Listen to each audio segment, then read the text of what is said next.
నా పరిస్థితి ఏందో. ఇడేంది గాల్లో చూస్తున్నాడు. లడ్డు కావాలా నాయన? ఈసారి తిరుపతి నుంచి వచ్చేప్పుడు తెస్తాలే. ఆగుమాయ్యా. రీ ఇంత గట్టిగా అరవకురా, నా గుండె అసలుకే వీకు. గుండె ఎక్కడ కాదు మాయ్యా, రైట్ సైడ్ ఉంటది. అయినా ఓ ఎగేసుకుంటూ ఎక్కడికి వెళ్ళిపోతున్నావు రెంచి ఒట్టుకొని? కార్లో కిట్ ఉంది తెచ్చుకుంటా. ఆగంటే అలాగే ఎక్కడికి వెళ్ళిపోతున్నావు? నువ్వెవరు అసలు? నువ్వెవరు? నేనెవరిని? మా మావయ్యవి. ఈ గ్యారేజ్ అంతటికి నువ్వే ఓనర్వి. మాకు పని నేర్పించే పనికి మాలిన ఎదవా. అదే పని నేర్పించే దేవుడివి.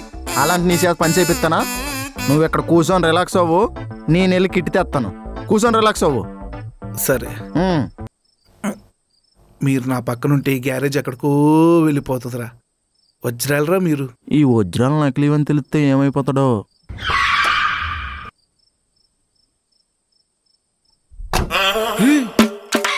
ఈ అమ్మాయి ఇక్కడ ఏం చేస్తుందిరా? బాయ్ బాబాయ్. బాయ్ ప్రవీణ్.